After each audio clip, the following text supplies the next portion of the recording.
Well, shalom, shalom, shalom, shalom. Take two. Fouled up the first one. Got my abbreviations all fouled up. Apologize to you. I got you mixed up with TR. I don't know why.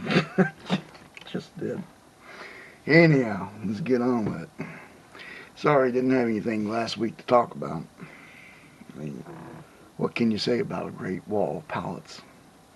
Normally women, when they're girls, at least around here, they dream of these white picket fences, right?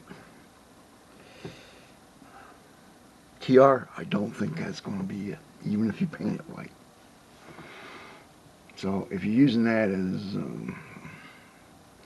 a chick magnet, I don't think it's going to work out for you. Just saying. Well, he's also got problems with his batteries again. Gee, we're not even in winter. He's got problems with batteries again. Seems like a broken record. Problem battery, problem battery, problem battery. How about problem with the wiring? Or problem with the inverter? Or problem with that homemade DC thing you threw together?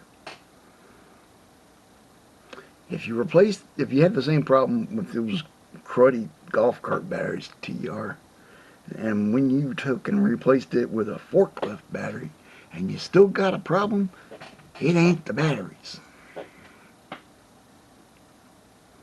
It's either one of the two major components you've got in there, because you only got two, or it's going to be that DC wiring nightmare of yours.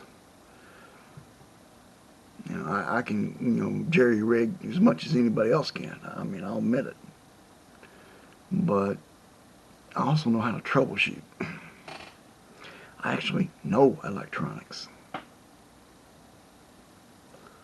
And this is simple DC troubleshooting. You replace a component, they still got the same problem. It wasn't that component. So you go for something else. Okay. I'll help you troubleshoot, TR. Okay. You got this green thing that nobody even sells anymore. At least not that I ever see. I think I saw it once and it was on closeout sale. And then you got this homemade DC wiring thing of yours. And then you got the MPP charge controller, and then you got solar panels off that. I don't think it's the solar panels. We can just roll those out. I mean, you might have something screwy with them, but not enough to drain a battery. So they turn around, they feed it into this MPP charge controller, right? Well, we've seen the voltage go up to 14, 15 volts. So I don't think it's that either. I'd say it's a very 1 in 10 chance it would be. Now, here's what you do, TR. What you do is, right before the sun comes up, well, really comes up, you take and you disconnect the inverter. The inverter's wiring to the batteries completely. You just go in there, you put a wrench on there, and you take that wire off. Right? Now, if you get a full sunlight day and a battery, or even if you don't get partly, and the battery jumps up to, say, 12.5, 12.6, 12.7, then you know you got a problem with the inverter. Or the wiring going to the inverter. Could be. I don't think so. Your wiring's not that complicated. It's just not. Could be, but I don't think so. It's possible. Could be possible at the merge point where it goes and splits between the two, and maybe it's something with that junction point. Could be. Could be. You can try to direct wire the inverter straight to the battery and take your junction system out and do a direct wire from the charge controller straight to the battery. And if it works fine, TR, then it's your wiring, dude. It's either that junction point or that DC thing you threw together. Now, back to where we were. We're just disconnecting cables. We're not rewiring and patching around. Alright, so if the inverter disconnected wiring-wise completely disconnected from the battery, and it goes up to higher voltage, then you know where your problem is. Merge point to inverter. Now if you got another inverter, I'd take that inverter out, put another inverter in place. Even if it's not enough, you just don't use it to that capacity. Plug it in. If that inverter works and it doesn't drain the battery down, your inverter is shot. If it connected does drain the battery down, that means your wiring to the inverter from its merge point out is shot. I call it merge point because there's no real word for it really. You can call it junction point if you want. It's the same thing. It just really is just a bolt, common bolt for positive, power bolt for negative, and everything just plugs in and plugs out of it, whatever you want to call it. Now, they'll tell you if it's that or that. Now, let's say, for example, you do it TR and it doesn't break, right? Doesn't break. Here's what you do. Following day, well, that night, you reconnect in your inverter, right? Because you proved, well, it's not the inverter. And then that morning, because I figure you're going to probably use whatever you got connected at night, that morning, you disconnect that entire DC thing of yours, right? And if the battery voltage rises above 12.4, then you got to shorten that sucker. Somewhere, somehow, there's a load. And now you got a place to troubleshoot from. Not the forklift battery. And if you proved it's not the inverter, then you know it's got to be the wiring. Because something's dragging it down. We know this. Because I remember looking at your chart showing this thing go up to 14, 15 volts, doing this eagle line stuff and working like a champ. And then I heard you saying you did, well, a couple of days probably for you, but for me today, saying that the batteries never made it up past 12.4. You went to Ireland and you went to all these places, it never made it past 12.4. Well, that's a load of shit. Because I saw the charts. And I could probably go back into a previous video and pull them out. Well, here's the batteries at 12.7. Now here's another one. It went up to 14 something. Got the graphs, got the charts, got the videos if I really want to go find it. Got you. Now, TR, I've told you time after time after time after time, if you're going to do rainwater collection, you got to do something with it. Right? Easy. Easy. Can be done easy. Now, I know you don't have it set up right now, but here's what you do. Because you got that big huge roof now on that thing of yours. What you do is you take the totes, right? The 255 gallon totes. I'd get another one if I was you. Raise it up past the height of a 55 gallon drum if you can. It would be better if you did.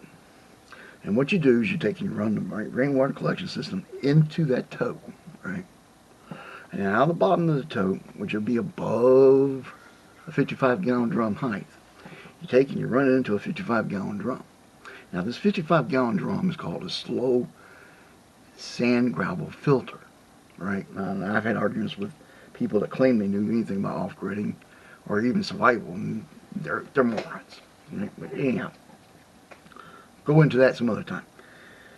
So you take and you run your water into this slow sand gravel filter at a rate of 3 gallons per hour. It may take a little playing with the valves, but you don't want a fast flow through. You want it to run about 3 gallons an hour, no faster. Slower is better, faster is bad.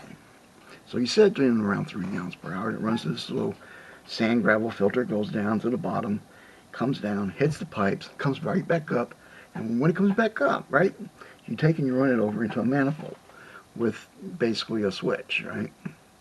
It's a valve, but you know, I'm electronics, so I always think switch. Yeah, you run it to a valve. You know, we can go one way or go the other way. Butterfly valve. So, you know, you take and you flip your little butterfly valve to whichever way you want it to go, and then you have the water go into a 30-gallon receptacle. You can have another 30-gallon receptacle. You can get these cheap. I'd get food grade if you could, but if you want to spend some time cleaning, you could probably get one, probably dirt cheap, free from a car wash, but I would really wash it real well. Get that soapy stuff out of there. But anyhow, if you do it what I say, right, Troy, you can take and run 60 gallons per day through that slow sand filter. And it'll fill up each tank, or each 30-gallon barrel. And all you have to do is, beginning of the day, you flip one way, and right before the sun comes down, you flip the other way. Gonna be a little bit, back up, waiting, but who cares? So, you do this, right? And then you can take that 60 gallons per day and you could transfer it to somewhere else. Maybe another 55-gallon drum. Just run like a 12-volt pump, empty out both tanks. At the bottom of the tank, you can sit there and put a manifold on there, and you can drain both tanks at the same time. That way you can flip the valve whichever way you want to flip it, or not flip it and wait until the next sun down and then do it again. You just flip the opposite way. But anyhow, you drain the tanks down, transfer the water into a 55-gallon drum. Now from the other 55-gallon drum, what you would do there is you can take that water from that 55-gallon drum and you can put it into a solar water distiller. I'm going to put the link to the guy who gave decent instructions below. Not perfect. I mean, I saw some disagreements here and there, but I'm nitpicking. It's all nitpicking. He did actually a great job. And he was showing that on a normal winterish day, early spring, I think it was, it was like January, February. Anyhow, the temperature got about 50 degrees. On one of those days, he made 2 gallons per distiller per day. He had 3 of them. So that's 6 gallons. Not much, but he didn't have to buy it. Now, he did pay for all the hardware for all 3 distillers. You can probably scrounge to get what you want, or you can make a smaller version, but you're not going to get the throughput.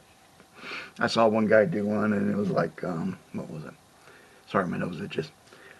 It was like 2 cups for a day. Actually, 2 cups and a half. Not a lot, but he had a little tiny dinky thing. And all his stuff was, salvaged.